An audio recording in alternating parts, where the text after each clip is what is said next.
Garde ton cœur plus que toute autre chose, car de lui viennent les sources de la vie.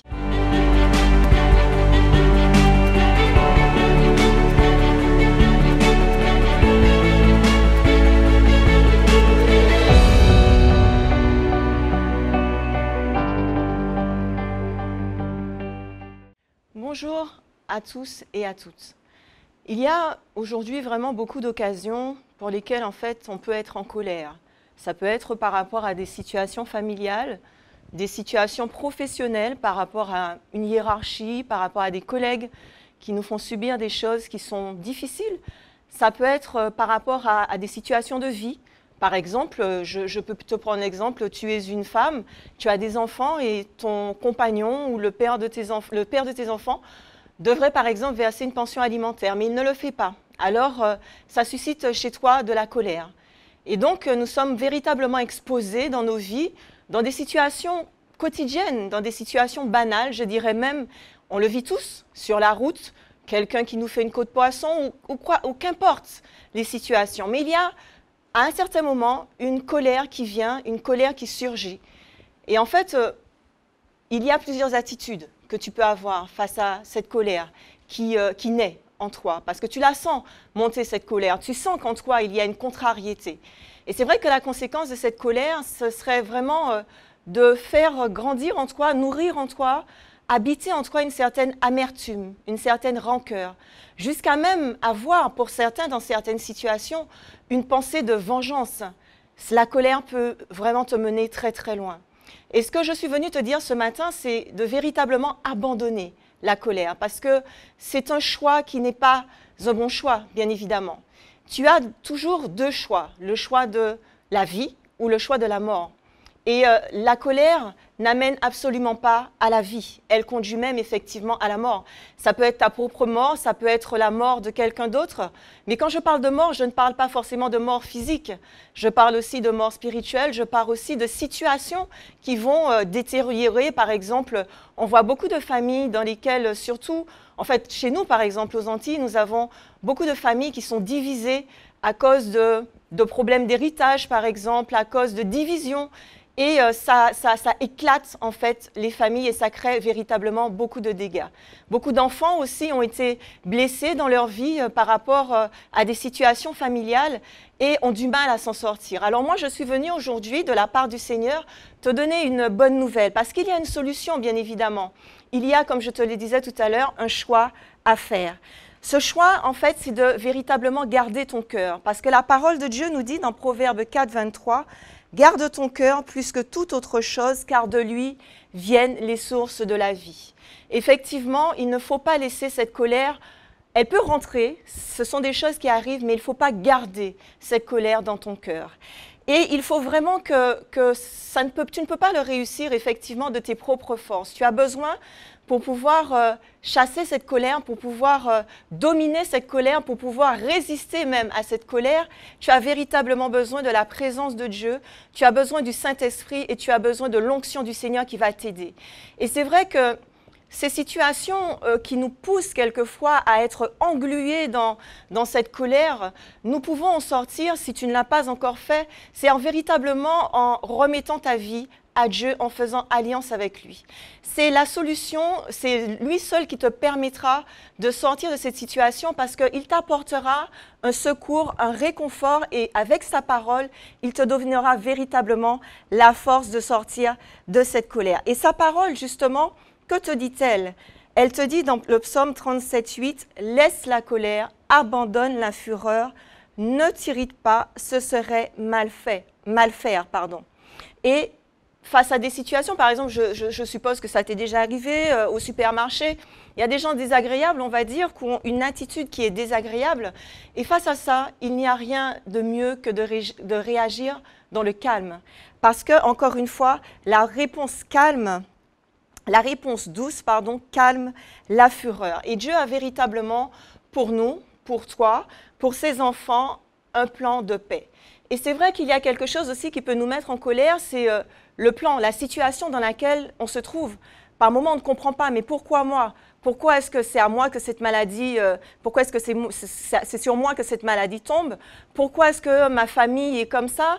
Et toutes ces situations font que ça peut véritablement créer en nous des frustrations. Mais il faut savoir une chose, c'est que les pensées de Dieu ne sont pas tes pensées et les voies de Dieu ne sont pas tes voies. Ses pensées sont bien au-delà de nos pensées et ses voies sont bien au-delà de nos voies. Mais sache une chose, et l'assurance que quand tu fais alliance avec le Seigneur et quand tu te confies ta vie au Seigneur, il te conduira véritablement dans une autre dimension et dans une vie qui sera restaurée. Et c'est véritablement une clé que tu dois actionner dans ta vie. Parce que la situation dans laquelle tu te trouves aujourd'hui n'est vraiment pas une fatalité. Elle n'est vraiment pas une situation qui est sans issue. Je t'assure, par la grâce de Dieu, avec la force que Dieu te donne, tu peux y arriver. Si tu te consacres à Dieu, si tu te sanctifies, si tu restes dans sa présence, si tu pries, si tu jeûnes, si tu l'invoques, sache une chose et l'assurance que Dieu va agir parce qu'il te donnera véritablement ce repos dont ton âme a besoin. Parce que cette colère, elle t'agite, elle te pousse même à commettre, comme on l'a dit tout à l'heure, comme je l'ai dit tout à l'heure, elle te pousse à commettre des actes que tu vas très certainement après regretter parce que souvent, quand on agit par la colère, on peut même être amené à dire des choses que l'on ne pense pas du tout. Alors vraiment, je t'encourage ce matin à rester dans le calme et la confiance. Parce que c'est dans ce calme et cette confiance que se trouve le repos et ce repos en Dieu. Donc Dieu attend simplement de toi que tu puisses obéir à sa parole. De l'obéissance, de l'humilité, parce qu'il y a aussi un élément qu'il faut que tu comprennes et qui est important, c'est que Dieu attend, il est souverain. Il faut vraiment que tu acceptes la souveraineté de Dieu. Les choses ne se passent pas selon ce que toi tu veux, selon ce que tu penses, selon ce que tu désires forcément, ni au moment où tu le désires, mais les choses se passent selon la volonté de Dieu. Et il est vraiment important pour que tu n'aies pas non plus de frustration et que tu te sentes libre, que tu puisses accepter la souveraineté dans ta vie. Et cela te demande véritablement d'avoir beaucoup d'humilité. Cela te demande de te soumettre à la volonté du Seigneur, de te soumettre au temps de Dieu, de véritablement être patient, d'être persévérant et de croire et de faire confiance en Dieu dans le fait que de toutes les façons, à un moment donné, tu ne sais pas quand, mais il agira. Et c'est cette assurance qui va te permettre de tenir ferme, de persévérer, d'avancer, de garder toujours tes regards fixés sur Dieu, parce que tu auras confiance en lui et tu ne vas pas t'inquiéter en fait. Tu ne t'inquiéteras pas du lendemain et tu vivras véritablement dans la paix.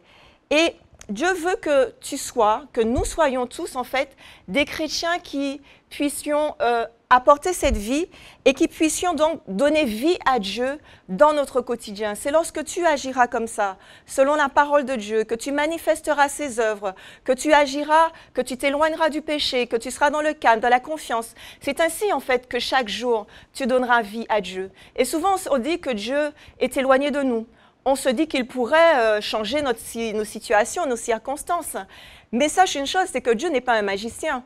Dieu ne fait pas les choses avec une baguette, voilà, il les accomplit. Oui, il a le pouvoir de faire, s'il a décidé, de te guérir de manière instantanée. Bien évidemment, s'il le veut, il a ce pouvoir. Mais sache une chose, c'est que Dieu est un père. Et toi, tu es peut-être parent aujourd'hui, et tu ne donnes certainement pas les choses à tes enfants de manière, comment dirais-je, facile. Tu veux qu'ils apprennent à comprendre la valeur des choses. Tu veux qu'ils apprennent à se battre, à combattre. Eh bien, Dieu qui est ton Père, il a exactement la même attitude vis-à-vis de toi. Il veut aussi que tu sois déterminé, il veut que tu sois persévérant, il veut te fortifier à travers l'épreuve que tu traverses, à travers la situation dans laquelle tu es. Parce qu'il a un objectif, bien évidemment, avec toi.